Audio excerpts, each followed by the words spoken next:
ರಗದಿ ಜಗಕ್ಕೆ ದೊರೆ ಸೊನ್ನೆ ಬೀರಲು ಸಾಧ್ಯವಿಲ್ಲ.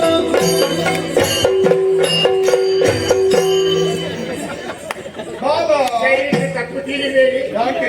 ಒಳ್ಳೆ ಭತ್ತದ ತಿರಿಯಂತಿರುವ ನಿಮ್ಮ ದೇಹ, ಹೊಸ ಮನೆ ಅಂಗಳಕ್ಕೆ ಬರುವ ಪೆಟ್ಟುಮನೆ ಅಂತಿರುವ ನಿಮ್ಮ ಕಾಲುಗಳು, ಅದರಲ್ಲಿ ಪುಟ್ಟ ಪುಟ್ಟ ಹೆಜ್ಜೆ ಹಾಕ್ತಾ ಹೋಗುವಾಗ ನಿಮ್ಮ ಮಾಂಸಖಂಡಗಳು ಉದುರಿ ಬೆಳೀತದೋ ಎಂಬ ಕಾರಣಕ್ಕಾಗಿ ಇಡೀ ನಾನು ಕಾತರಿಸ್ತಾ ಇದ್ದೆ.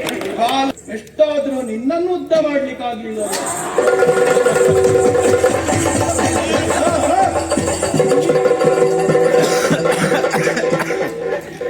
ನಿನಗೆ ಒಂದು ದಿನ ಹೊಡಿತದೆ. ಕಚ್ಚು ಕಚ್ಚಗರು ಮುಟ್ಟುದ ಏನು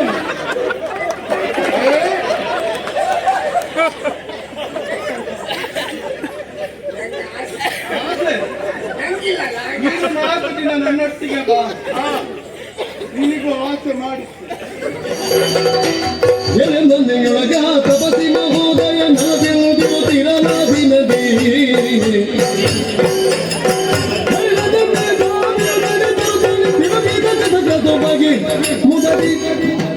ಲೋಕ ಸಮಸ್ತ ಸುಖಿನೋ ಭವಂತು ಎನ್ನುವಂತಹ ಧ್ಯೇಯವಾಕ್ಯವನ್ನು ಇರಿಸಿ ವರ್ತಮಾನ ಕಾಲದಲ್ಲಿ ಮಹೋದಯ ನಾಮಕನಾದಂತಹ ನಾನು ಜೀವನವನ್ನು ಕಳೆಯುತ್ತಾ ಇದ್ದೇನೆ. ಸಾಂಸಾರಿಕವಾದಂತಹ ಸುಖ ಭೋಗಗಳನ್ನು ತ್ಯಜಿಸಿ ದೃಷ್ಟಿಯನ್ನು ನಾಸಿಕಾಗ್ರದಲ್ಲಿರಿಸಿ ಆತ್ಮವನ್ನು ಪರಮಾತ್ಮನಲ್ಲಿ ಅನುಸಂಧಾನಗೊಳಿಸಿ ವರ್ತಮಾನ ಕಾಲಕ್ಕೆ ಭಂಡಾರಣ್ಯದಲ್ಲಿ ಎಲೆಮನೆಯನ್ನು ನಿರ್ಮಿಸಿ ವಾಸಿಸುತ್ತಾ ಇದ್ದೇನೆ. ಹೌದಪ್ಪ, ಲೋಕದ ಜನರೆಲ್ಲ ಹೇಳ್ತಾರೆ ಈ ಮಹೋದಯನಿಗೇನು ತುಂಡು ಬಟ್ಟೆಗೆ ಗತಿ ಇಲ್ವಾ ಅಂತ. ಆದ್ರೆ ಬಟ್ಟೆ ಯಾಕೆ? ಬಟ್ಟೆ ಇರುವುದು ಮಾನವಂತರಿಗೆ. ಆದ್ರೆ ನಾವು ಹಾಗೂ ಮಾನವಾತೀತರು ದೇವರನ್ನೇ ಪಡೆಯಬೇಕೆಂಬಂತಹ ಉದ್ದೇಶದಿಂದ ಸದಾ ದೇವರ ತಪಸ್ಸನ್ನು ಮಾಡುತ್ತಿರುವವರು ನಾವು. ಹಾಗೆ ನಾವೇನು ಸಾಮಾನ್ಯದವರಲ್ಲ. ಮೊನ್ನೆ ವರುಣ ಯಾಗೆಲ್ಲ ಮಾಡಿ ಬಂದದ್ದು. ಹಾಗೀಗ ಎಲೆ ಮನೆಯಲ್ಲಿದ್ದೇನೆ. ಯಾರದು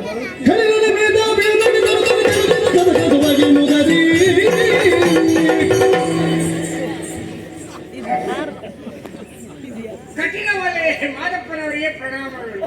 ಏನೋ ಅದು ಕಾಟಿಮಲೆ ಮಾದಪ್ಪನವರಿಗೆ ಪ್ರಣಾಮಗಳು. ಮಾದಪ್ಪ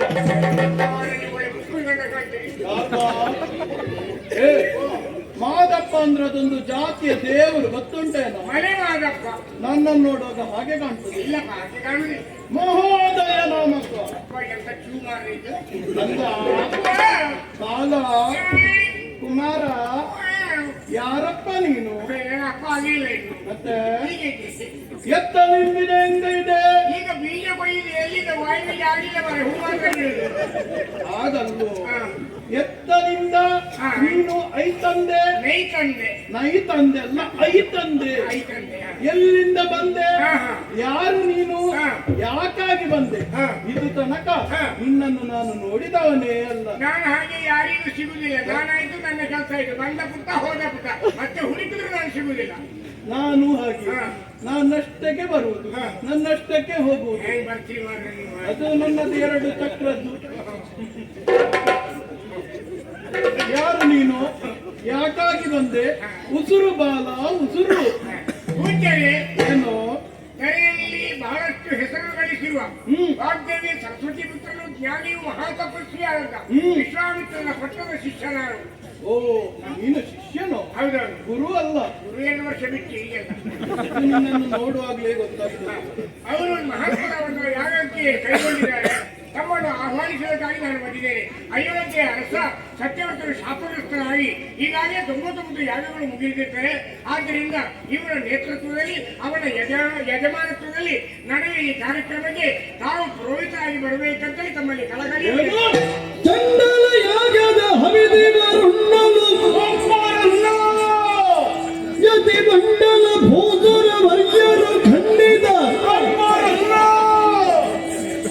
ಚಿರ ಸಮುದ್ರದಿಗಾಗಿಯೂ ಹುಡುಗಲು ನಿತ್ಯತ ರಗದಿ ಜಗಕ್ಕೆ ದೊರೆ ಸೊನ್ನೆ ಬೀರಲು ಸಾಧ್ಯವಿಲ್ಲ.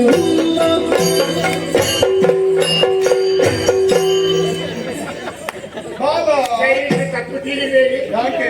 ಒಳ್ಳೆ ಭತ್ತದ ತಿರಿಯಂತಿರುವ ನಿಮ್ಮ ದೇಹ, ಹೊಸ ಮನೆ ಅಂಗಳಕ್ಕೆ ಬರುವ ಪೆಟ್ಟುಮನೆ ಅಂತಿರುವ ನಿಮ್ಮ ಕಾಲುಗಳು, ಅದರಲ್ಲಿ ಪುಟ್ಟ ಪುಟ್ಟ ಹೆಚ್ಚೆ ಆಗ್ತಾ ಹೋಗುವಾಗ ನಿಮ್ಮ ಮಾಂಸಖಂಡಗಳು ಉದುರಿ ಬೆಳೀತದೋ ಇಲ್ಲೋ ಕಾರಣಕ್ಕಾಗಿ ಇಡೀ ನಾನು ಕಾತರಿಸ್ತಾ ಇದ್ದೇನೆ.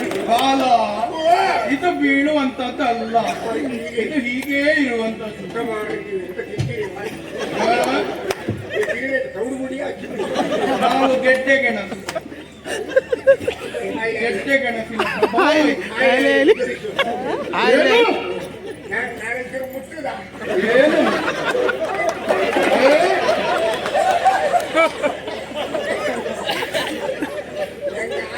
ಆಸೆ? ನಂಗಿಲ್ಲಲ್ಲ ನೀನು 4 ದಿನ ನನ್ನೊಟ್ಟಿಗೆ ಬಾ, ನಿನಗೂ ಆಸೆ ಮಾಡಿ.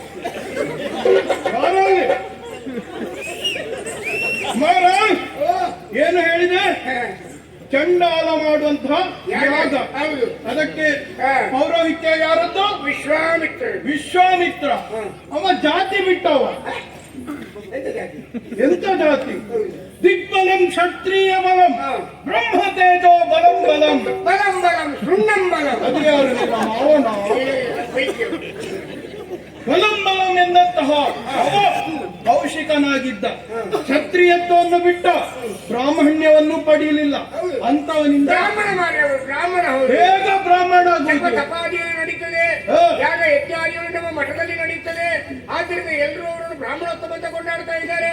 ಅವರು ಬ್ರಾಹ್ಮಣರು ತಗೊಂಡಾಡಿದ್ರೆ ಲೋಕ ಒಪ್ಪಬೇಕಲ್ಲ, ಲೋಕ ಒಪ್ಪುವುದಕ್ಕೆ ಸಾಧ್ಯ ಇಲ್ಲ. ಇನ್ನು ಯಾಗ ಮಾಡುವುದು ಯಾರು? ಯಾರಿಗೆ ಯಾಗ? ಅವರಿಗೆ ಸತ್ಯವ್ರತರಿಗೆ. ಸತ್ಯವ್ರತ. ಅವ ಚಂಡಾಲ ಅಲ್ವಾ? ಅಯೋಧ್ಯೆ ಅರಸಸ್ವಾಮಿ ಕ್ಷಾತ್ರಿಯ ವಂಶದಲ್ಲಿ ವಸಿಷ್ಠರು ಶಾಪವಿಲ್ಲೇನೋ ಎಂತ ಹೇಳಿ ಚಂಡಾಲ ಅಂತ? ಅದಕ್ಕೆ ನಾ ಎಂತ ಮಾಡಿ ಸಾವುದರಿಗೆ ಇದು ಹೇಗಾಯ್ತು ಗೊತ್ತುಂಟ? ಕ್ಷತ್ರಿಯೋ ಯಾಜಕೋ ಯಸ್ಯ ಚಾಂಡಾಲಸ್ಯ ವಿಶೇಷತಃ. ವಿಶೇಷತಃ ಕ್ಷತ್ರಿಯ ಮಾಡುವಂತಹ ಯಾಗ, ಅದಕ್ಕೆ ಚಾಂಡಾಲನೇ ಅಧ್ಯಕ್ಷ. ಹೇಗೆ? ಕಾಗೆಯೊಂದು ಸಮುದ್ರದಲ್ಲಿ ಮುಳುಗಿದ್ರೆ ಅದು ಬಿಳಿ ಆಗ್ತದೇನೋ? ಸಮುದ್ರ ಯಾವುದು ಅಂತ ಬೇಕಲ್ಲ. ಈಗ ಸಮುದ್ರದಲ್ಲಿ ಮುಳುಗುವುದಿಲ್ಲ, ಸಾಹಿತ್ಯವಾಗಿದೆ. ಬಿದ್ದಿಯ ಸಮುದ್ರ ಹಾಳಾಗಿದೆ. ಬೆಕ್ಕೊಂದನ್ನು ಹುಲಿಯ ಮರಿಯಲ್ಲಿ ಹುಲಿಯೊಟ್ಟಿಗೆ ಬೆಳೆಸಿದ್ರೆ ಅದು ಹುಲಿ ಆಗ್ತದ? ಮಾರ್ಜಾಲ ಹುಲಿ ಅಪ್ಪುದೇ ಅಪ್ಪುದೇ. ಹಾಗೆ ಹಾಗೆ ನಿನ್ನ ಗುರು ಅವ ಬ್ರಾಹ್ಮಣರಲ್ಲ, ಅವನ ಕುಲ ಯಾವುದು?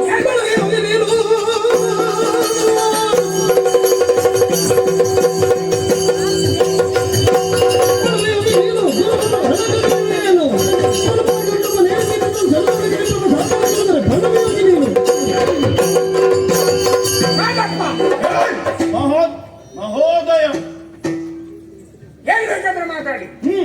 ನಮ್ಮ ಗುರುಗಳ ಬಗ್ಗೆ ಮಾತಾಡಬೇಡಿ. ಯಾಕೆ? ಗುರುಗಳ ಕುಲ ಯಾವುದು ಅಂತ ಹೇಳಿ ಪ್ರಶ್ನೆ ಮಾಡಿ. ಅವನನ್ನು ಪ್ರಶ್ನಿಸ್ತೇನೆ, ಅವನ ಕುಲವನ್ನು ಪ್ರಶ್ನಿಸ್ತೇನೆ. ಕುಲವೆಂದು ಹೊಡೆದಾಡದಿರಿ. ಕುಲ ಯಾವುದೋ ಸತ್ಯ ಸುಖ ಒಳ್ಳೆ ಜನರಿಗೆ ಕೆಸರಲು ಪುಟ್ಟಲು ಅದ ತಂದು ವಿಷದ ನಾಪನಿಗೆ ಅರ್ಪಿಸಲಿಲ್ಲವೇ? ನಿಮ್ಮ ಕುಲದ ನೆಲೆಯಾದ್ರೂ ಬಲ್ಲಿಗ. ನನ್ನ ಕುಲ ಯಾವುದಂತ ನಂಗೆ ಗೊತ್ತುಂಟು, ಅದನ್ನು ಉಳಿದವರು ಪ್ರಶ್ನೆ ಮಾಡಬೇಕು ಅಂತಿಲ್ಲ. ಈಗ ಪ್ರಶ್ನೆ ಆಗಬೇಕಾದದ್ದು ನಿನ್ನ ಗುರುವಿನ ಕುಲ ಯಾವುದು? ನಮ್ಮ ಗುರುಗಳು ಮನಸ್ಸು ಮಾಡಿದ ಒಬ್ಬ ವ್ಯಕ್ತಿಯನ್ನು ಎಷ್ಟು ಎತ್ತರ ಸೇರಿಸಬಲ್ಲರು. ಅದೇ ಗುರುಗಳಿಗೆ ಮನಸ್ಸಿಗೆ ನೋವಾದ್ರೆ ಎತ್ತರ ಸೇರಿದ ವ್ಯಕ್ತಿಯನ್ನು ಕ್ಷಣ ಮಾತ್ರದಲ್ಲಿ ಪ್ರಪಾತಕ್ಕೆ ತಳ್ಳುವ ಸಾಮರ್ಥ್ಯ ನಮ್ಮ ಗುರುಗಳಿಗೆ ಉಂಟು. ಎಷ್ಟಾದ್ರೂ ನಿನ್ನನ್ನು ಉದ್ದ ಮಾಡ್ಲಿಕ್ಕಾಗ್ಲಿಲ್ಲ.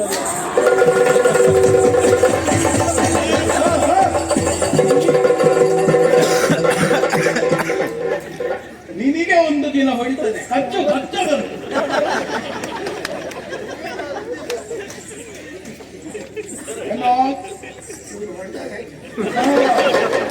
ಇನ್ನು ನೀರು ಮುಟ್ಟಿದ್ರೆ ಹೊಡಿತದೆ. ನಿಮ್ಮನ್ನು ಮುಟ್ಟಿದ್ರೆ ಹೊಡಿತು. ಮುಟ್ಟು ಬಾ. ಹಾಗಲ್ಲ, ಮತ್ತೇಗೋ ನನ್ನ ವೈಯಕ್ತಿಕ ವಿಚಾರಕ್ಕೆ ನೀವು ಕೈ ಹಾಕಿರಿ. ಯಾಕೋ? ನಾನು ಗಿಟ್ಟೈತೇನೆ ಎನ್ನುವ ಕಾರಣಕ್ಕಾಗಿ ಗುರುಗಳಿಂದ ಇಷ್ಟು ವರ್ಷ ಸಾಧನೆ ಮಾಡಿದ ನೀರನ್ನು ಉತ್ತ ಮಾಡ್ಲಿಕ್ಕಾಯ್ತು ಅನ್ನೋ ಪ್ರಶ್ನೆ ಮುಕ್ತ ಮಾಡ್ಲಿಕ್ಕಾಯ್ತೇನೋ? ನಾನು ಗಿಟ್ಟೈತೆ ತಾತ್ಸಾರ ಭಾವದಿಂದ ಕಾಣಬೇಡಿ. ತಾತ್ಸಾರ ಭಾವ ಅಲ್ಲದ ಇದ್ದದ್ದೇ ಸತ್ಯ. ಇನ್ನೊಂದು ಮಾತು ಗೊತ್ತುಂಟ. ಏನು? ಎಳೆಗರುಂ ಎತ್ತಾಗದೆ ಮಿಡಿ ಪಣ್ಣಾಗದೆ. ಎಳೆಗರುಂ ಎತ್ತಾಗದೆ ಮಿಡಿ ಪಣ್ಣಾಗದೆ. ಓಹೋ, ನಿನ್ನದು ಸಾಹಿತ್ಯವ? ನೆಗ್ರೋಧ ಬೀಜಂ ಕೆಲವಂ ಪಿಡಿದು ಕರ್ಮರ ಒಪ್ಪುದೆ. ಇದಕ್ಕಿಂತ ದೊಡ್ಡ ಕರ್ಮ